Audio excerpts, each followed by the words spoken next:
The sound of Edvar's hurried steps echoed along the cobbled street. Whitewashed shutters covered the windows of hunched stone houses, the candles inside long extinguished.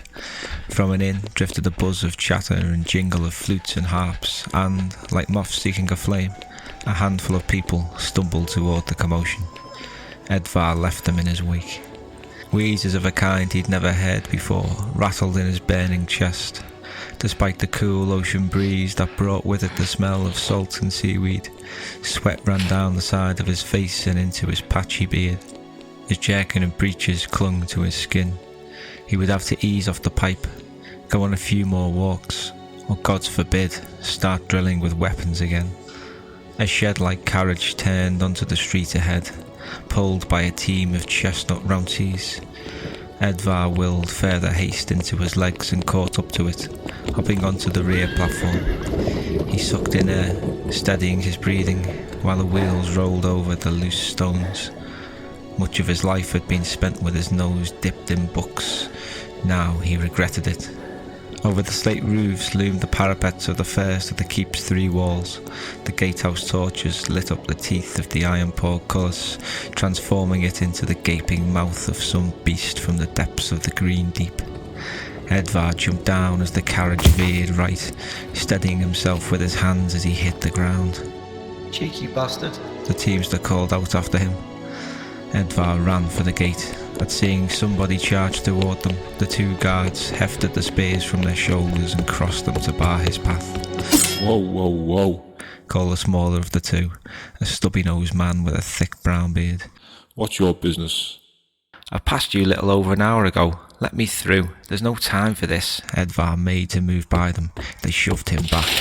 "We don't remember, and you ain't coming in, so beat it or we'll get stabby." "The keeper's in danger," the guards guffawed. "From who? The kid councillor has a small army guarding him." "I am Councillor Edvar." They laughed again. "Yeah, and I'm Makos the Mighty."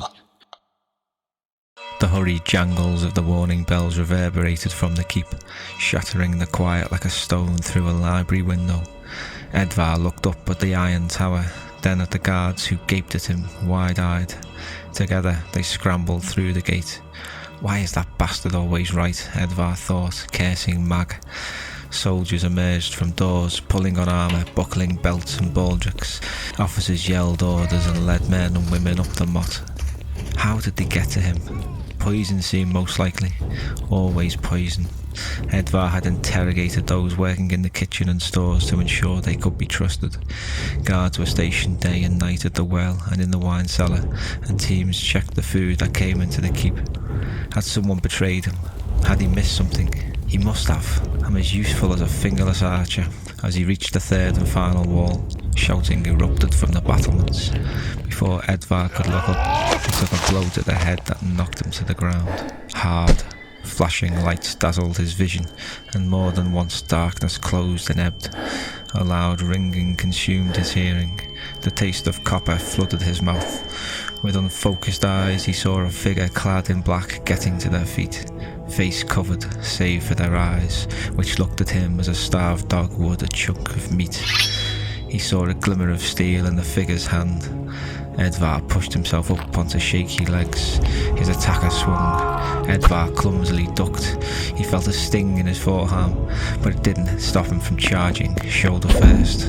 They both fell to the ground in a tangle of limbs, and Edvar grabbed at the blade. A fist struck his face. More landed with twice the force, and he felt something crack. He rolled away, blood gushing from his nose. When he forced open his eyes, he found his attacker standing over him. In that fractured state of mind, Edvar thought of one thing alone. He'd failed. His keeper, his father, his people, his country, and above all, himself.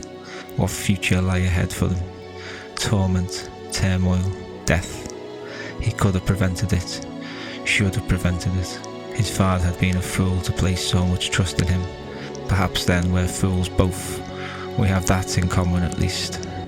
Edvar closed his eyes and awaited his fate. Pain didn't come. His vision took a moment to focus, and when it did, he saw his attacker on the ground, the bolt of a crossbow sticking from the rogue's thigh. Guards swarmed over them, jabbing with the butts of their spears. Edvar sank back, and before his head hit the ground, the clamour around him faded.